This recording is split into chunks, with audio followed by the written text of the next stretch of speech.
Hello दोस्तों, स्वागत है आपका मेरे इस चैनल पर, जिस चैनल का नाम है टेकम साइट। पिछली बार हम 3.2 का सारा समाधान हमने क्लियर कर लिया था और हमने कहा था कि जो चौथा नंबर का जो चैप्टर है उसे हम अभी नहीं करेंगे। ठीक है, जो हम 3.2 का जितना भी समाधान हमने किया है उसी से जुड़े जो पाँचवा नंबर का चैप्टर है उसमें उसी तरह के क्वेश्चन जुड़े हुए हैं। तो हम पाँचवा नंबर से स्टार्ट करेंगे।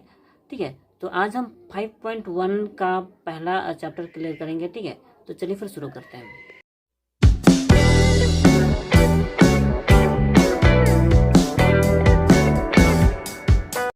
जैसा कि हमने बताया, आज हमें 5 नंबर से स्टार्ट करना है। ठीक है, इसमें साफ साफ लिखा हुआ है सरल युगपत समीकरण। ठीक है, तो इसमें हमें ये समीकरण ही बनाना है। इसके पहले जो 3 नंबर लेसन 3 में जो हमने समीकरण बनाना सीखा था और उस समीकरण से लेखा चित्र बनाना सीखा था, उसी तरीके से ही करना है। ठीक है, तो सबसे पहले युगपत समीकरण बनाना तो आता है, तो हम वैसा ही हम ट्राई करते हैं। ये हल करें 5.1 है। ठीक है, इसमें 1 2 3 और हाँ 3 ही क्वेश्चन है, ज़्यादा क्वेश्चन नहीं है। तो इन तीनों क्वेश्चन को शायद आज ही पूरा हो सकता है शायद। यहाँ पे जो पहला सवाल है, ठीक है, यहाँ पे ऊपर लिखा हुआ निम्न कथनों से युगपत समीकरण का गठन कर।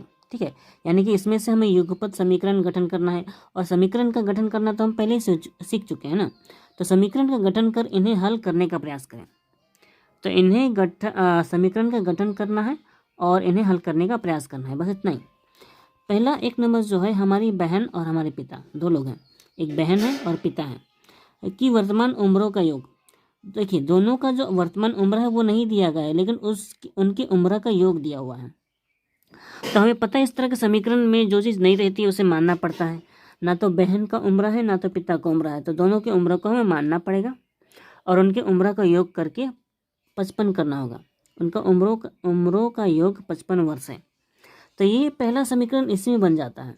ठीक है, उसके बाद 16 वर्ष बाद, ठीक है, 16 वर्ष बाद हमारे पिता की उम्र बहन की, यहाँ की होना चाहिए, री लग गया है। ठीक है, बहन की उम्र की 2 गुनी हो जाएगी, यानी कि बहन की उम्र चाहे जितना भी हो, 16 वर्ष के बाद, ठीक है, पिता का उम्र बहन की उम्र की 2 गुना होगा। तो इसे कैसे समाधान करना है मैंने पहले भी बहुत सिखाया है, तो इसलिए सीधे सीधे हम समाधान कर सकते हैं। यहाँ पे पहला सवाल है, युगपत समीकरण का गठन करके लेखा चित्र अंकित करें। तो इस पूरा जो सवाल है, ठीक है, जो डिटेल विवरण दिया गया है उसे पढ़ के हमें एक समीकरण का गठन करना है और उसको लेखा चित्र खींचना है, बस इतना ही। ऐसा तो हमने पहले भी सीखा है, तो करके देखते हैं। सवाल के हिसाब से बहन और पिता दोनों का उम्र नहीं है, तो हम उन्हें मानना पड़ेगा। तो यहाँ हमने लिखा माना बहन की उम्र, यहाँ पे वर्तमान लिखना चाहिए, मैंने नहीं लिखा। ठीक है, माना बहन की वर्तमान उम्र x वर्ष और पिता की वर्तमान उम्र y वर्ष है। ठीक है, दोनों की वर्तमान उम्र है हमारे पास, दोनों की उम्र का योग 55 है, तो ये पहला समीकरण होगा। ठीक है, क्योंकि वो प्रथम शर्त अनुसार होगा, इसलिए यहाँ पर लिखना होगा प्रथम शर्त अनुसार लिख सकते हैं बहन और पिता की वर्तमान उम्र का योग हो जाता है 55 वर्ष। ठीक है, तो इस तरह से ये हो गया समीकरण 1। ठीक है, इसको समाधान भी कर लेते हैं तो ज़्यादा बेहतर होगा। ठीक है, इसमें हमें x का मान निकालना है, तो 55, y उधर चला जाएगा तो -y हो जाएगा, और इसमें से जो 3 बिंदु निकालनी है निकाल ही लेते हैं। ठीक है, और यहाँ x बराबर 55 - y है और यहाँ पे y है। ठीक है, यहाँ पे 55 - y है, यानी कि y का मान हमें कुछ ना कुछ सोचना पड़ेगा, जिससे कि देखिए घटाकर, यहाँ घटा है ना, घटाकर 55 से घटाकर वो x का मान निकल जाएगा। तो अब y का मान कितना लगाएं? 55 बहुत ज़्यादा है। ठीक है,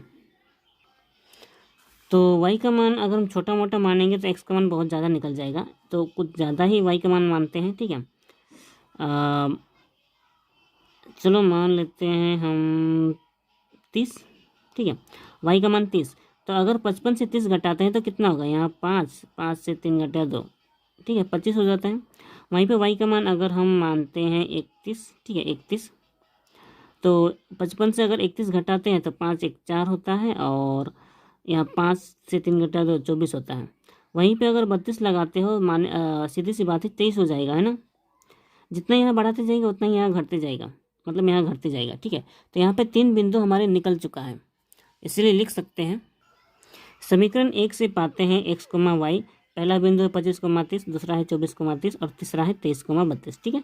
अब दूसरा समीकरण, अब दूसरे शर्त अनुसार क्वेश्चन में दिया गया है 16 वर्ष बाद। तो 16 वर्ष बाद तो उम्र ज़्यादा हो जाएगी ना, इसलिए लिखना पड़ेगा चूँकि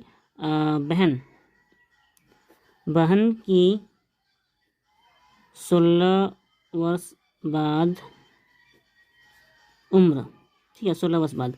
तो पहले बहन की उम्र x थी, तो 16 वर्ष बाद उसकी उम्र हो जाएगी x + 16, है ना।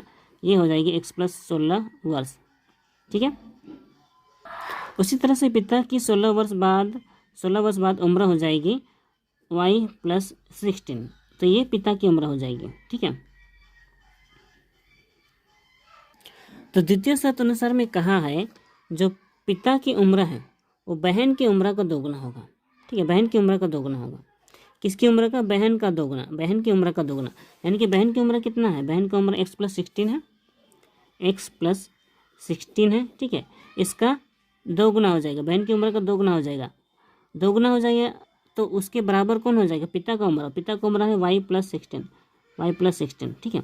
यानी कि बहन की उम्र का दोगुना पिता की उम्र के दोगुना के बराबर है, ठीक है। तो इस तरह से पूरा समीकरण बन गया, लेकिन इसको थोड़ा समाधान करना पड़ेगा, ठीक है। यहाँ पे गुना करेंगे 2x + 2 16 32 हो जाएगा, ठीक है, 32 हो गया। यहाँ पे y + 16, ठीक है, और यहाँ पे 2x है, y इधर नहीं y उधर ही रखते हैं, ठीक है। y + 16, 32 उधर जाएगा तो -32 हो जाएगा, ठीक है। यहाँ पे 2x का मान निकालना है, यहाँ पे y है, यहाँ पे 32 से 16 घटाएंगे तो -16 हो जाएगा, ओके। यहाँ पे सिर्फ x का मान निकालना है, तो इसलिए 2 को अलग कर देंगे, तो यहाँ पे y - 16/2 हो जाएगा, ठीक है। अब हमें इस तरह से x और y दोनों का मान निकालना है, ठीक है। अब कोई भी y का मान लगाएंगे जिससे कि x का मान निकल जाएगा, तो ऐसा क्या होगा? ऐसा कुछ y का मान लगाना पड़ेगा जिससे कि 16 से घटाने के बाद भी वो 2 से डिवाइड हो सके, ठीक है। सबसे पहले y का मान हम 16 ही लगाते हैं, ठीक है। तो 16 से 16 घटाएगा 0 हो जाएगा, 0 को 2 से डिवाइड करेंगे तो 0 ही हो जाएगा, है ना। तो यानी कि x का मान यहाँ पे 0 हो गया। वहीं पे अगर y का मान लीजिए 20 लगाते हैं, ठीक है, y का मान 20, तो 20 से 16 घटाएंगे 4 हो जाएगा, उस 4 को 2 से डिवाइड करेंगे, 4 को 2 से डिवाइड करेंगे तो 2 होगा, 2 दूना 4 होता है, ठीक है। अब कुछ और भी लगा कर देखते हैं, जैसे कि क्या लगाएं हम। मान लीजिए हम y का मान 8 लगाते हैं, 8 लगाएंगे, 16 से 8 घटाएंगे -8 होगा, -8 को 2 से डिवाइड करेंगे तो -4 होगा, है ना। करके देखिएगा तो ये हो जाएगा -4, ठीक है। तो हम लिख सकते हैं द्वितीय समीकरण से पाते हैं ये जो पहला x और y का कोमा, ठीक है। पहला बिंदु है 0,16, दूसरा है 2,20 और तीसरा है -4,8, ठीक है। ये x है, ये y है, x y x y, ठीक है। यहाँ तक तो समीकरण का समाधान हो गया है, दोनों समीकरण का समाधान हो गया, ठीक है। अब हमें इन दोनों समीकरण का लेखा चित्र खींचना है। सबसे पहले इस समीकरण का लेखा चित्र खींचना है, ठीक है। यहाँ पे जितने भी बिंदु हैं, ये पहला बिंदु, दूसरा बिंदु, तीसरा बिंदु, इन तीनों बिंदुओं को मिलाकर हमें एक लेखा चित्र खींच के देखना होगा, ठीक है। सबसे पहला बिंदु जो है 25,30 और दोनों पॉजिटिव में है, पॉजिटिव में है तो हमें पता है ये पहले पाद में होगा, ठीक है। x का मान 25 है, y का मान 30 है, ठीक है। तो ये हमारा लेखा चित्र है, लेखा पे ग्राफ है, ठीक है। ये हमारा मूल बिंदु है, मूल बिंदु से x अक्ष ये है ना, और x अक्ष में 25 इकाई तक था, तो ये 25 इकाई तक जाएगा। तो मूल बिंदु से 5, 10, 15, 20, 25, ये रहा 25 हो गया, ठीक है, x अक्ष में। लेकिन y अक्ष 31 था ना, नहीं, y अक्ष 30 इकाई तक है, ठीक है। अब क्योंकि हमारा 25 इकाई यहाँ तक है, फिर से गिनते हैं, 5, 10, 15, 20, 25, 25 इकाई यहाँ तक है। अब y के अक्ष में वो 30 बिंदु, हाँ 30 बिंदु तक है, मतलब 30 इकाई तक है। तो यहाँ से 30 इकाई गिनेंगे हम लोग, ठीक है। ये 5, 10, 15, 20, 25, 30 ये रहा, ठीक है। तो हमारा मूल बिंदु यानी कि मेन बिंदु ये है, ठीक है। तो हम यहाँ पे लिख सकते हैं 25,30, ठीक है, मिल गया। इसका अगला बिंदु जो है 24,31 है, 24,31। इसमें सबसे पहले 24 है, अभी जो हमने 25 गिना था उसके ठीक पहले 24 होना चाहिए, और ये जो 31 है 30 के ऊपर होगा, है ना, क्योंकि 31 30 के ऊपर ही होगा ना। तो जो हमने अभी 25 तक गिना था, है ना, 25 का यहीं तक गिनते हैं, ठीक है। अगर हम एक शख्स की बात करें, हमारा क्योंकि हमारा मूल बिंदु जो है यहाँ से स्टार्ट है ना, यहाँ से यहाँ तक 25 है, तो इसके सामने इसके आगे 24 तक होना चाहिए, लेकिन 30, लेकिन जो y का अक्ष है 30 से ऊपर है ना, 31 है, 31 तो ऊपर होगा, यानी कि हमारा मूल बिंदु ये होगा, ठीक है। अगर समझ में नहीं आ रहा तो मूल बिंदु से भी यहाँ से गिन सकते हैं, ठीक है। अगर यहाँ से गिनेंगे 24, ठीक है, तो यहाँ से 5, 10, 15, 20 हो गया, और 24 यहाँ पे होगा, ठीक है, 24। फिर इसके ऊपर जाएगा ऊपर 31 तक, है ना, तो यहाँ से यहाँ 5, 10, 15, 20, 25, 30 और ये रहा 31, ठीक है। तो ये 31, तो ये 24,31 हो गया, ठीक है। तो नाम लिख सकते हैं 24,31, ठीक है। दिखाई नहीं दे रहा होगा लेकिन आप समझ लीजिएगा, ठीक है, 24,31, ठीक है। तो दो बिंदु मिल चुका है, ये पहला बिंदु और ये दूसरा बिंदु, ठीक है। अब देखते हैं तीसरा बिंदु। तीसरा बिंदु जो है वो है 23,32, सेम टू सेम उसी ऑर्डर में, ठीक है, उसी क्रम में। तो जैसे यहाँ 24 था, 24, हाँ यहाँ पे 24 था, तो इसके पहले 23 होगा, ठीक है, यहाँ पे 23 होगा, और जो 32 है, क्योंकि यहाँ 32 है ना, 32, तो वो 31 के ऊपर होगा। 31 तो ये रहा, ये 31 वाला लाइन है, तो 32 इसके ऊपर होगा, है ना। देखिए ये 25 है, ये 24 है, ये 23 है। अब 31, क्योंकि यहाँ पर 30 था, ये 30 था, ये 31 है, और यहाँ पे 32 होगा, यानी कि हमारा मेन बिंदु ये है, ठीक है। तो हमें तीनों बिंदु मिल चुकी है, तीनों बिंदु 23,32, ठीक है, हो गया। तीनों बिंदु तो मिल चुकी है, ठीक है। अब तीनों बिंदु को हमें मिलाना पड़ेगा, तो हम मिला सकते हैं। इसका लेखा चित्र तो बन ही गया, ठीक है, ये रहा और ये रहा, तो मिलाएं।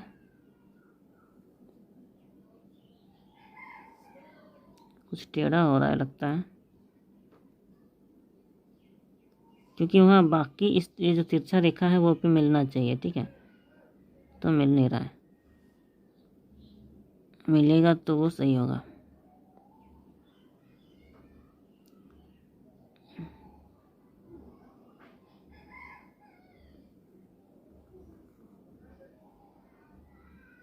यहाँ पे फिर टेढ़ा हो गया, यही तो जोल है, फिर टेढ़ा हो गया।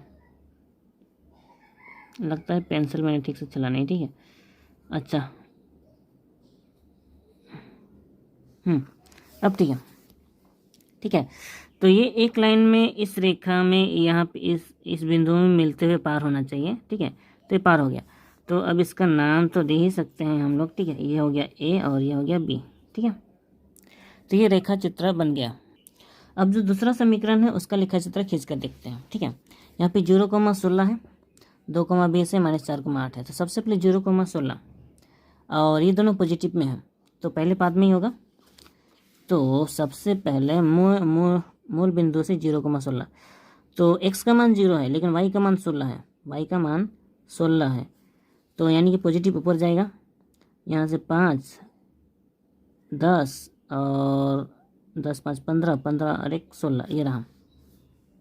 फिर से गिनते हैं, यहाँ से यहाँ 5, 10, 15 और 16, ठीक है, ये रहा। 0,16 इस बिंदु पर होगा, तो यहाँ पे नाम लिख सकते हैं 0,16, हो गया, ओके, हो गया।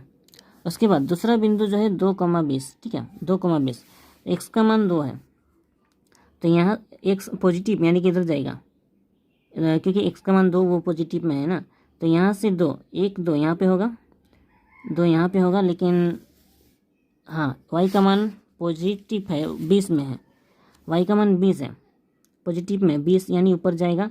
यहाँ से 5, 10, 15, 15 और 20 ये रहा हमारा 2,20 यहाँ पर होगा। ठीक है, 2,20 ठीक है, हो गया। उसके बाद -4,8 -4,8 ठीक है, ये एक्स का मान नेगेटिव में है यानी नेगेटिव की ओर जाएगा।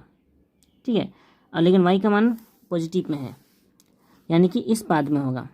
एक्स का मान तो नेगेटिव इधर जाएगा तो यहाँ से यहाँ -4 होगा, फिर +8 यानी ऊपर जाएगा, यहाँ से यहाँ 5 और यहाँ से 6, 7, 8 यहाँ पर। ठीक है, यानी कि -4,8 यहाँ पे होगा, -4,8 यहाँ पे होगा। ठीक है, तो यहाँ पे 3 बिंदु मिल चुकी है। अब इन तीनों बिंदुओं को मिलाकर हमें पार करना होगा। तो हम तीनों बिंदुओं को मिलाकर वो जो पहला लेखा चित्र खींचा था उसमें पहुँचाने की कोशिश करनी पड़ेगी। ठीक है, देख सकते हैं हम लेखा चित्र पहुँचा तो रहे हैं, लेकिन उसके लिए यहाँ पे वो एक्स्ट्रा रेखा नहीं है।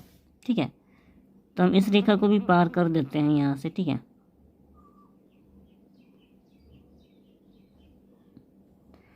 क्योंकि इस तरह के समीकरण में लेखा चित्र मिलना चाहिए। दोनों लेखा चित्र नहीं मिला, लेकिन इसका समाधान हम कर लेंगे। ठीक है, यहाँ पे उसका स्थानांक क्या हो सकता है ये हमें पता करना पड़ेगा। अब देखिए, क्योंकि हमारा वाई का अक्ष ये है। ठीक है, तो यानी कि वाई का अक्ष यहाँ से यहाँ तक है। ठीक है, तो यहाँ से अगर हम इधर गिनते हैं तो एक्स का अक्ष होता है। ठीक है, तो यहाँ से एक्स का अक्ष गिन के देखते हैं। यहाँ से यहाँ 5, यहाँ से 10, 10, 11, 12, 13, यहाँ तक 13 है। ठीक है, यहाँ तक 13 है। ठीक है, 13 है। अब वाई का अक्ष यहाँ तक क्या है, कितना है वो देखना पड़ेगा। ठीक है, यहाँ तक है, तो क्योंकि मूल बिंदु हमारा यहाँ से स्टार्ट है, मूल बिंदु, तो यहाँ से अगर गिनेंगे तो 5, 10, 15, 20, 25, 30, 35, 40। ठीक है, यहाँ तक 40, यानी कि हमारा यहाँ तक 40 है। ठीक है, वाई का अक्ष 40 है। ठीक है, तो यहाँ से अगर हम यहाँ पे अगर ध्यान दें तो कम से कम यहाँ पे 2 इकाई बनेगी। ठीक है, ये यहाँ पे 41 बनेगा और ये यहाँ पे 42 बनेगा।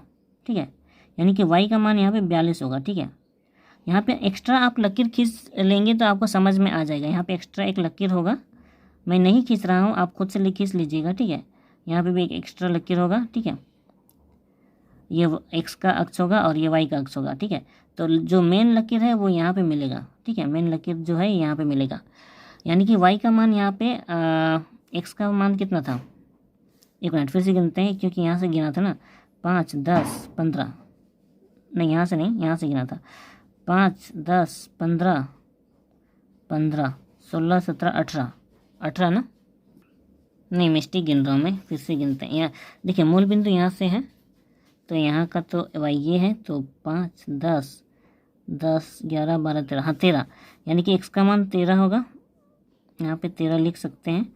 और वाई का मान हमने अभी कितना गिना था वह,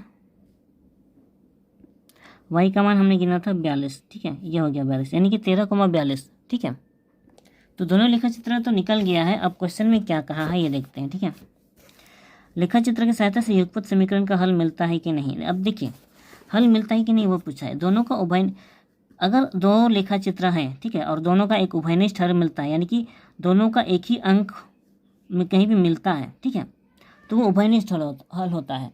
और अगर उभयनिष्ठ हल मिलता है यानी कि वो समीकरण का हल मिलता है। ठीक है, तो इसका समीकरण का हल तो मिल चुका है। ठीक है, तो ए नंबर का हमने लेखा चित्र खींचा और बी नंबर का जैसे कि समीकरण का हल अभी पता किया हमने, इसका हल मिल गया है। ठीक है, तो आंसर में लिख सकते हैं बी नंबर का समीकरण का हल मिलता है। ठीक है, और सी नंबर का x बराबर 13, y बराबर 42। सी नंबर में क्वेश्चन के हिसाब से जैसा कहा है, ठीक है, लेखा चित्र से हमारी बहन और पिता की उम्र निकालें। ठीक है, तो बहन की उम्र तो हमने 13 माना था और वो पिता की उम्र हमने y माना था, तो यानी कि x का मान 13, y का मान 42। तो हम लिख सकते हैं बहन की उम्र और पिता की उम्र 42 वर्ष। ठीक है, बहन की उम्र 13 वर्ष और पिता की उम्र 42 वर्ष हम लिख सकते हैं। ठीक है, अब बढ़ते हैं हमारे अगले सवाल की ओर 2 नंबर में। ठीक है, यहाँ पे लिखा है मीता ने यादव काका की दुकान से, ठीक है, मीता नाम की लड़की है, उसने यादव काका की दुकान से 42 रुपये में 3 कलम, ठीक है, ₹42 में 3 कलम, यानी कि एक कलम का यहाँ पे दाम नहीं दिया गया है, एक ही बार 3 कलम का दाम ₹42 लिखा गया है। ठीक है, तो ₹42 में 3 कलम और 4 पेंसिल खरीदा। यहाँ पे मिला कर खरीदा उसने। ठीक है, ₹42 में 3 कलम और 4 पेंसिल एक साथ खरीदा ₹42 में। तो कलम का दाम और पेंसिल का दाम अलग अलग क्या है वो नहीं पता। ठीक है, एक साथ क्योंकि 3 कलम और 4 पेंसिल खरीदा है तो टोटल खर्चा उसका ₹42 हुआ है। ठीक है, तो हो गया। मैंने भी मित्रों को उपहार देने के लिए यादव काका की दुकान से समान मूल्य की दर से, ठीक है, समान मूल्य की 9 कलम और 1 दर्जन पेंसिल खरीदा। 1 दर्जन यानी कि 12 पेंसिल। ठीक है, यानी कि 9 कलम और 12 पेंसिल ₹126 में खरीदा।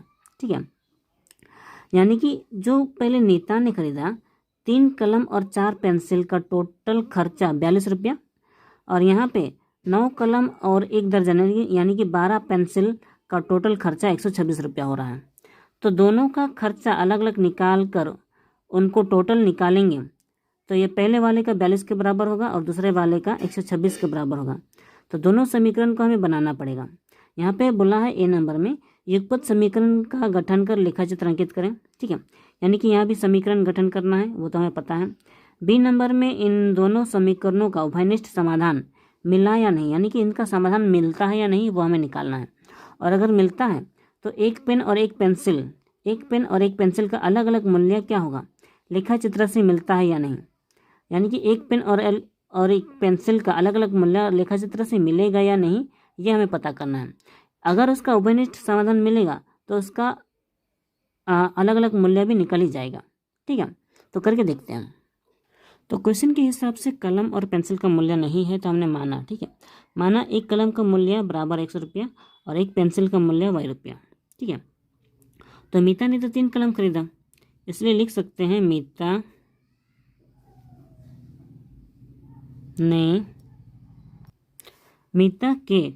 के 3 कलम का मूल्य,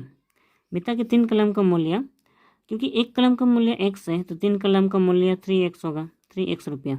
ठीक है, इसी प्रकार मीता के 4 पेंसिल है ना, पेंसिल का मूल्य, एक पेंसिल का मूल्य ₹Y तो 4 पेंसिल का मूल्य ₹4Y। ठीक है, तो इन दोनों का टोटल ₹42 के बराबर होगा। इसीलिए प्रथम शर्त अनुसार ये 3x + 4y बराबर ₹42। ठीक है, तो ये हो गया समीकरण 1। ठीक है, वहीं पे हम द्वितीय शर्त अनुसार भी शॉर्टकट में लिखेंगे। ठीक है, द्वितीय शर्त अनुसार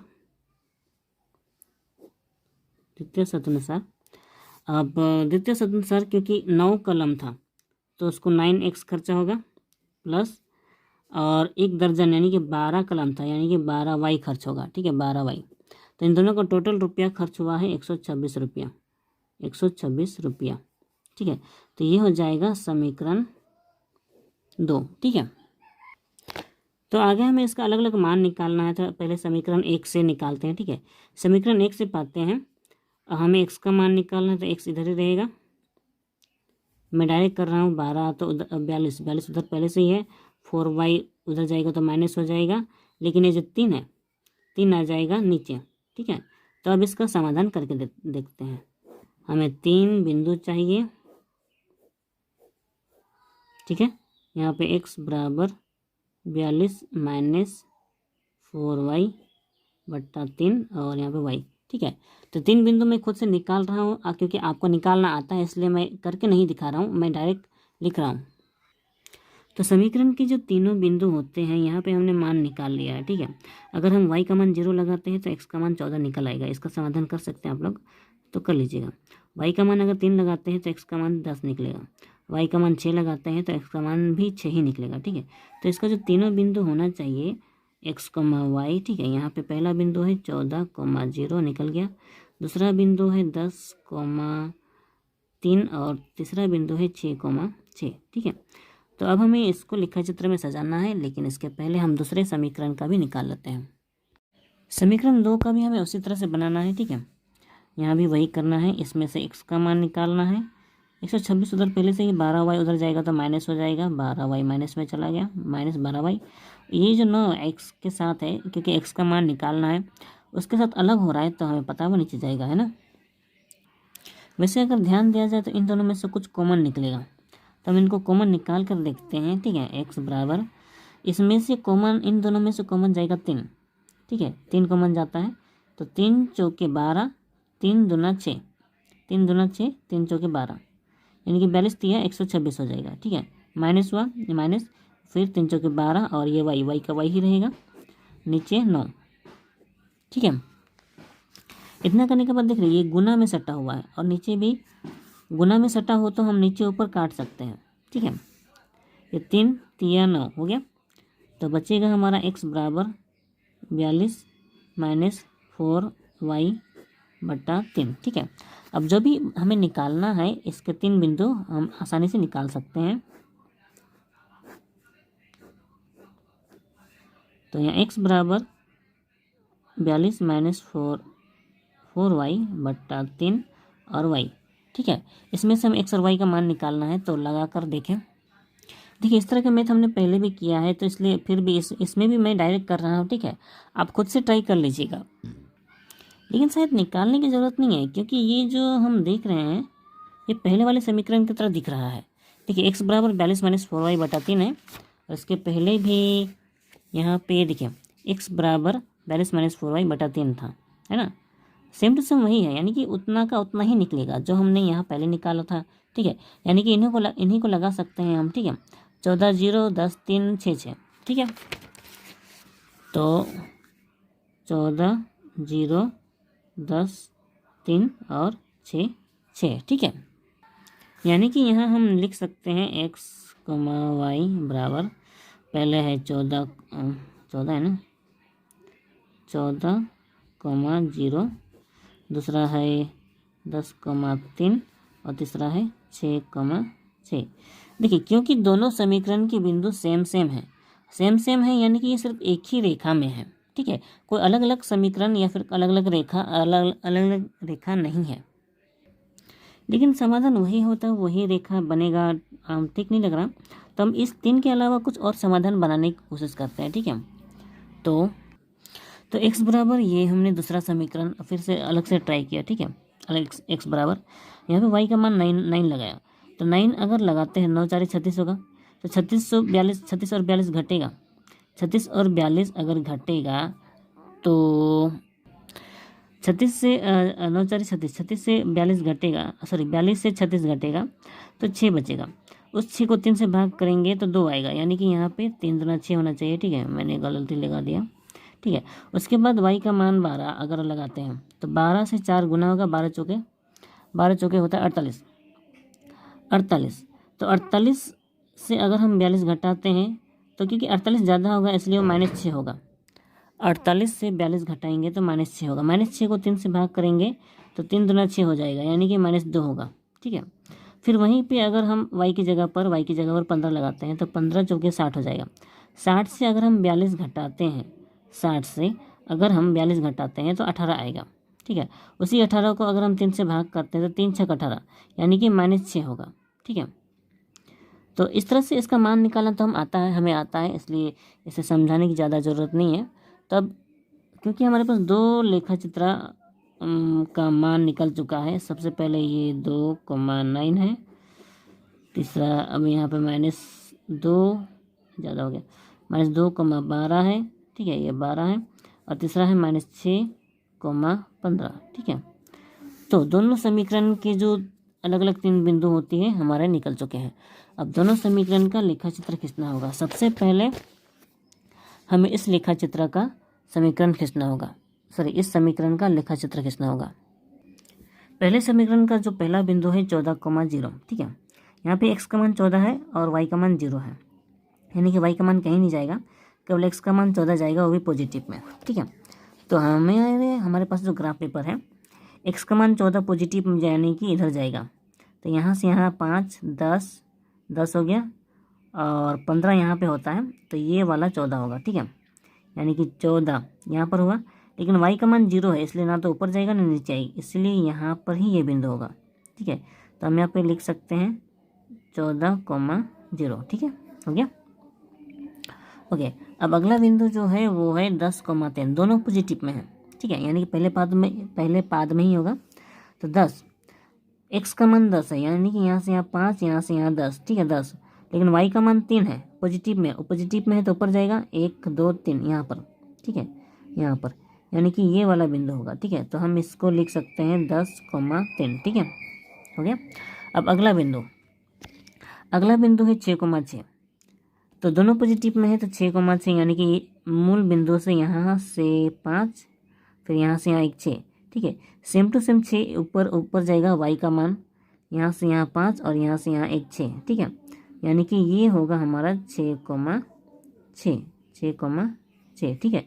तो ये पहले समीकरण का तीनों बिंदु मिल चुका है, तो इसका लेखा चित्र हम खींच सकते हैं, तो इनको मिला देते हैं, ठीक है। अच्छा, ये है और ये है, फिर से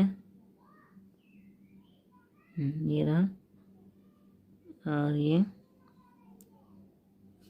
एक मिनट, ये, ठीक है, ओके, मिला दिया। फिर इन तीनों बिंदु को मिलाने के बाद, एक मिनट, ये थोड़ा ऊपर चला गया, सही बिंदु पर होना चाहिए, ठीक है,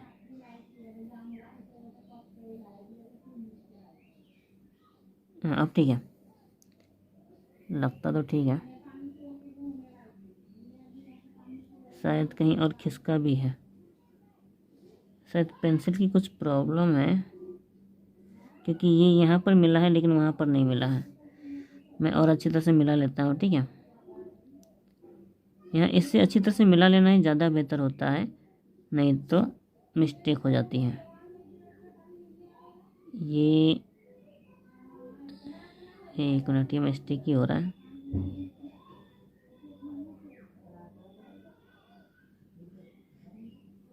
एक मिनट, मैं यहाँ के बिंदु देखता हूँ, ठीक है। तो हमारा मेन बिंदु है यहाँ पर, यहाँ, और मेन बिंदु है यहाँ पर, ठीक है। अच्छा, ठीक है, टेढ़ा लग रहा है पर जैसा भी है हम इसी में से मिलाने की कोशिश करते हैं, ठीक है।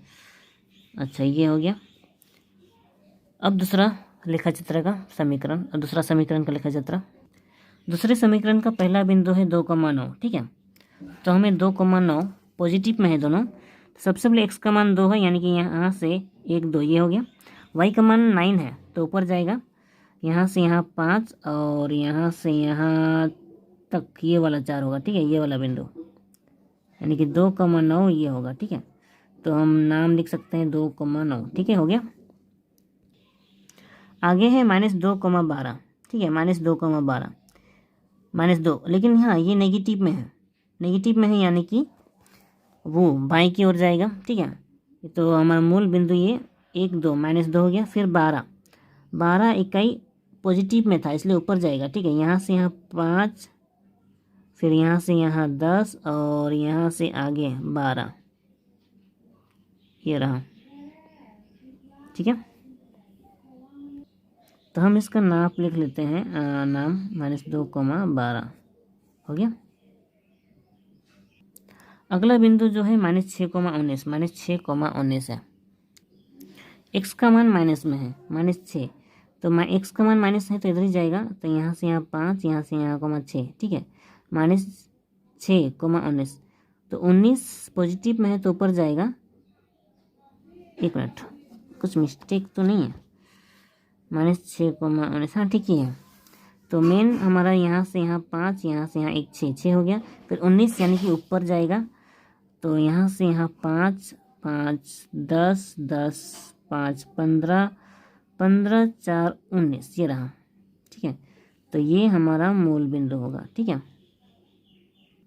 एक मिनट, शायद ये 15 था ना, और ये 15 ही है, माई मिस्टेक, ये 15 है, ये हमारा 15 है, 9 जैसा लग रहा है, ठीक है। तो 15 है, यानी कि हमें 15 लाइन चाहिए, ठीक है। तो कितना गिना था, -6 के बाद 15, यहाँ से यहाँ 5, यहाँ 10 और यहाँ पे हो जाएगा 15, ये रहा हमारा मूल बिंदु जो है 15, ये है, ठीक है। आप ध्यान दे सकते हैं कि जो अभी जो 3 बिंदु मिला है वो उसी रेखा में है, ठीक है, उसी रेखा के वो में है, उसी रेखा का वो अगला भाग है। यहाँ पे मैं कह रहा था ना थोड़ा मिस्टेक हो रहा है, तो देखिए वो उसी रेखा में होगा लेकिन पता नहीं चल रहा है, तो इसको मिला ही लेते हैं। मुझे पेंसिल थोड़ा कड़क चाहिए। ये हमारा पहला, ये हमारा दूसरा और ये हमारा तीसरा, ठीक है, तीनों को मिलाया हमने, ठीक है। थोड़ा सा साफ नहीं दिख रहा है लेकिन यही हमारा समाधान है। दोनों समीकरण के जो लेखा चित्र खींचे हैं वो एक ही रेखा में है, तो इसमें कह सकते हैं कि दोनों समीकरण एक दूसरे पर संपातित हैं, ऐसा कहा जा सकता है। दोनों लेखा चित्र एक दूसरे पर, दोनों समीकरण का लेखा चित्र एक दूसरे पर संपातित है, ठीक है। तो अगर संपातित होता है, ठीक है, तो इस तरह से समाधान योग्य नहीं होता है। जैसे यहाँ क्वेश्चन में लिखा गया है, ठीक है, ए नंबर का, इसका जो लेखा चित्र हमने तो अंकित कर लिया है। बी नंबर में लेखा चित्र की सहायता से इन दोनों समीकरणों का उभयनिष्ठ समाधान मिला या नहीं। हमने देखा कि दोनों अलग अलग लेखा चित्र नहीं बना, वो एक ही लेखा चित्र में बना है, तो इनका उभयनिष्ठ समाधान हमें नहीं मिला, ठीक है। तो हम लिखना होगा उभयनिष्ठ समाधान नहीं मिला। एक पेन और एक पेंसिल का अलग अलग मूल्य क्या होगा, लेखा चित्र से मिलता है कि नहीं, तो एक पेंसिल और एक पेन का अलग अलग मूल्य हमें नहीं मिला, ठीक है। जब उसका समाधान ही नहीं मिला तो अलग अलग उसका मूल्य नहीं निकलेगा, ठीक है। तो इसको हमें लिखना होगा कि उसका मूल्य नहीं मिलेगा, बस इतना ही लिखना होगा, बस हो जाएगा, ठीक है। अब देखते हैं अगला हम क्वेश्चन। ये जो 3 नंबर का जो क्वेश्चन है ये बिल्कुल सेम टू सेम उसी प्रकार का है जिस प्रकार का ये 2 नंबर है। तो मैं चाहूँगा कि आप इसे खुद से ट्राई करें, ठीक है, और मुझे पता है आप खुद से ट्राई कर सकते हैं। अगर आप मेरा वीडियो लगातार देखते आए हैं तो ये तीनों समीकरण आप खुद से कर सकते हैं, इसलिए मैं इसको बिल्कुल भी नहीं करूँगा, ठीक है। तो क्योंकि वीडियो अब बहुत लंबी हो ही गई है, तो आज के लिए बस इतना ही। वीडियो अच्छी लगी हो तो लाइक करें, शेयर करें और सब्सक्राइब करना बिल्कुल भी ना भूलें। तो मिलते हैं अगली वीडियो में, तब तक अपना ख्याल रखें, खुद सीखें और दूसरों को भी सिखाएं।